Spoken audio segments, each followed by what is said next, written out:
Hi everybody, welcome to the first developer diary for Prince of Persia 3. My name is Ben Mattis and I'm the producer on POP 3. Prince of Persia 3 is the climax of the Sands of Time trilogy. In POP 3, the prince returns home to the city of Babylon. In terms of artistic direction, our ambition is to create a brand new outdoor urban environment. We use this outdoor urban environment to communicate three main feelings to the player. In Prince of Persia 3, the prince has just returned home to the city of Babylon. The events take place directly after Warrior Within. Je m'appelle Olivier Leonardi et je suis le directeur artistique de Prince of Persia 3. To recreate Babylon, we took our inspiration from real Oriental cities like Cairo in Egypt, or the Medinas of Marrakesh and Casablanca in Morocco. They've inspired the color palette, textures, and architecture of Prince of Persia 3. The pre-production phase was done by Ubisoft Studio in Casablanca, allowing us to draw on the daily life of the team to lend authenticity to the environment.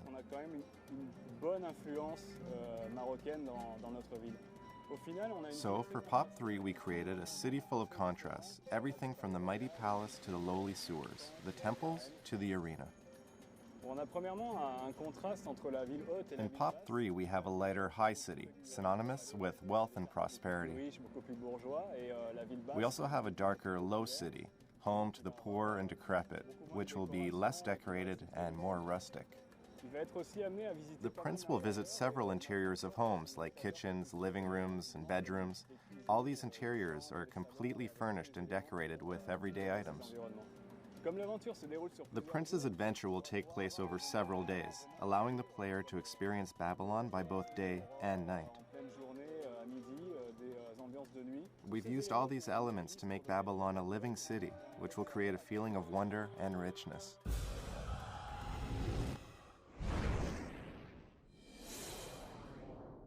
In the outdoor environment of Babylon, the player has an all-new sense of freedom. No longer is he being confined to the long, narrow corridors of the palaces from Sands of Time or the island from Warrior Within. In Babylon, the players will feel a strong sense of freedom and openness, culminating with the spectacular rooftops from which they can best see the city below. High on the rooftops, the player can see foes and objectives from a distance. Players will also get the opportunity to explore different districts of Babylon by foot or by chariot.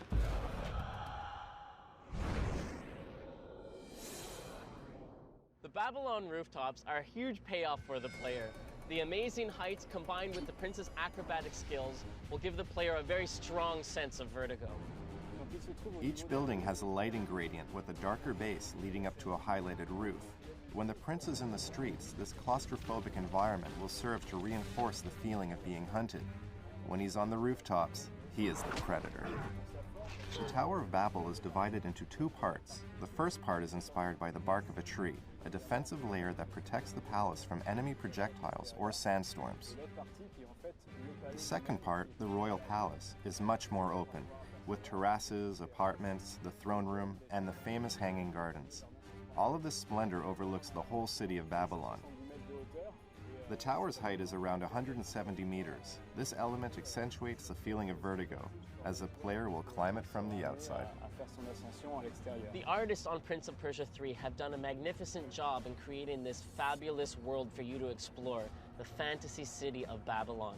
Despite the technical challenges of creating this ancient Oriental city, we're very proud of what we've accomplished, and we're convinced you'll have a wonderful time exploring this universe and enjoy the world we've created for you in Prince of Persia 3.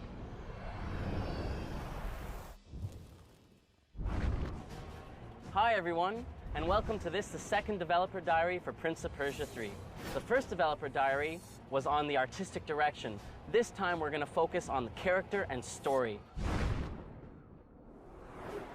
In Prince of Persia 3, we want the prince to become a truly epic hero. In Sands of Time, the prince is young and naive, and as a result, he inadvertently unleashes the Sands of Time. In Warrior Within, the prince finds himself hunted by an invincible creature known as the Dahaka, which is spawned as a result of his mistake. In Prince of Persia 3, the prince returns home to find that his kingdom of Babylon has been invaded by a hostile army. And over the course of the game, he's going to have to find out who's responsible for this, and eventually he's going to have to take them down. Early on in the game, he's going to be struck by the sands of time, and part of him will become infected by them. The corruption is going to spread. In addition to this, whenever he enters a moment of crisis, the sands are literally going to take over his body. He's going to transform into the Dark Prince. In Prince of Persia 3, we have a second playable character, the Dark Prince. The Dark Prince is a corrupt version of the Prince who is infected by the sands of time. He's a manifestation of all of his negative personality traits. So he's ruthless, he's reckless, he lacks a moral compass, he's extremely violent, and takes great pleasure in engaging in brutal combat. The Dark Prince functions as the devil on the prince's shoulder. He's charming, he's seductive, but he's definitely dark in his motives and desires. The Dark Prince's goal is very similar to that of the prince's. Someone has taken their throne, and he wants to assist the prince in reclaiming it. The story in Prince of Persia 3 starts with the prince and Kylina returning from the island of time. They arrive in the city of Babylon to find that it's occupied by an evil enemy army and the city is under siege. She becomes the voice of the narrator. She's going to be telling us the story. As a supernatural entity, she has an objectivity and perspective that our other mortal characters don't. Fans of the series will be really happy to know that we've heard your cries. Farah is making a triumphant return to the Prince of Persia series. What she's doing in Babylon is related to the invading army. Once the prince and Farah are reunited, they'll be spending quite a bit of time together, just as they did in Sands of Time. So you've just learned a little bit about the characters and the stories of Prince of Persia 3. Of course, there's a lot of surprises left waiting for you. You'll have to play the game to find out more. Stay tuned next time for the third installment of the Prince of Persia 3 Developer Diaries. Hi everyone, and welcome to the third Prince of Persia Development Diaries. To start today, I'm very excited to announce our official title, Prince of Persia: The Two Thrones. Last time in the Developer Diary, we focused on the story and the characters of the game. This time we're going to focus on the animation and the AI. A hallmark of the Prince of Persia franchise has always been the quality of the animations. In the Two Thrones, we want to raise the bar once again, creating a whole new set of animations with that Prince of Persia touch. We've put in place a team of highly trained animators who are now developing and animating hundreds and hundreds of new moves. In this third installment, we have the speed kill system, which is not only going to be a blast for the player, but it was also a blast for us as animators to put together.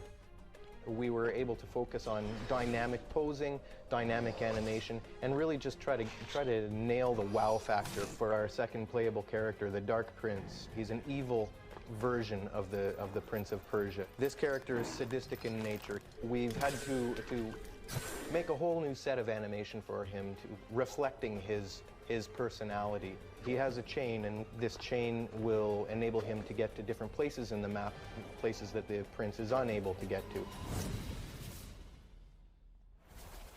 To complement the excellent work being done by our animation team, the programmers on the Two Thrones are putting a lot of attention to the AI to rework the enemy behaviors from the ground up to make them very challenging but very rewarding for you to play against. Okay, what we wanted to do was to break away from the generic enemy types that we see in other video games. So basically we came up with design of enemies that each had their own different personalities that were very strong and intelligent, so that the speed kill system would be interesting and challenging to the player. What we put together is the Sandgate system, which is basically a backup or reinforcement system. If a Sandgate guard sees the prince or hears him, he can call for reinforcements. Anytime the player misses his speed kill, he can use the rewind time power to make things right and get the speed kill correctly. So we talked today about the cool new animations you'll get to experience and the challenging and rewarding enemies you'll fight against in the Two Thrones. It's not done yet. Tune in next time for another Prince of Persia: The Two Thrones development diary. Hi everyone, and welcome back to this, the fourth developer diary for the Prince of Persia: The Two Thrones. Last time we focused on the animation and the AI. This time we're going to talk about the freeform fighting system and the all-new spectacular speed kill system. In Prince of Persia: The Two Thrones, the prince has returned to Babylon, his hometown. He finds that it's ravaged by war, under siege by an enemy army who are hunting him. He's a fugitive in his own town. He must adapt to the situation, developing new techniques to take his enemies down, like the all-new speed kill system. So there's a whole acrobatic approach to the opponent where you have to find your way on the rooftops, on the walls, etc., to progress through the city and go to an enemy and then surprise him. But there's also a strategic aspect to the speed kill system. In a lot of situations, the player will have to think before he acts, analyze the situation, and then perform the speed kill. Enemies can cover each other, guards patrolling, seeing each other, so you cannot attack a guard when another one is seeing it. We also have what we call the sand gate, which is basically an alarm system. When the prince comes close to a sand gate, he will notice that there's guards and a special guard, the sand gate guard, who has the ability to trigger the sand gate and call in reinforcements. If you fail a speed kill, the result will be that you will enter a fight. And throughout the game, you can choose whether you want to go more of a fighting strategy or more of a speed kill strategy and approach any situation the way you'd like. In order to defeat your enemies, you'll be able to use the speed kill system, but we've also brought back the freeform fighting system for the Prince, plus added an all-new hand-to-hand combat style for the Dark Prince. The Dark Prince uses the Dagger of Time and the Dagger Tail, which is a long chain that he uses like a whip in order to attack his enemies. And he's also able to use the Dagger Tail as a shield. By rotating it very fast, he keeps enemies at bay. And he's then able to perform special finishing moves, a horizontal slash and a vertical slash. He's also able to grab his enemies and attract them to him and then perform a killing blow. The Dark Prince is also able to use the environment to his advantage. For example, he can grab a column with the Dagger Tail and rotate around it, killing everyone in between himself and the column. We've just presented to you the all-new speed kill system and the all-new freeform fighting system. There's more in store, so stay tuned next time for the 5th installment of the Developer Diaries for Prince of Persia: The Two Thrones.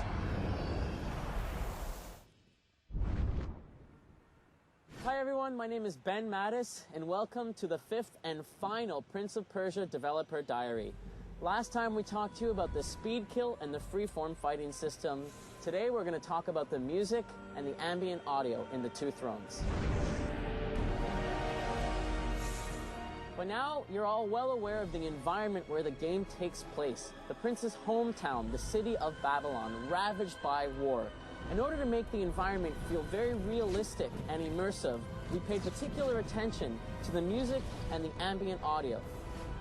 In The Two Thrones, you'll hear the sounds of war raging all around the outskirts of Babylon. You'll also hear the sounds and the voices of enemies fighting at close range, projectile weapons impacting the oppressed citizens of Babylon being forced through the streets. The Two Thrones is probably the best looking, most atmospheric game to come out in the last 5 years. And my job as a composer is to continue that atmosphere in the music and to immerse the gamer and to bring you back in time to ancient Babylon. The Two Thrones is by far the most epic of the 3 games, so it called for large, bombastic, powerful passages.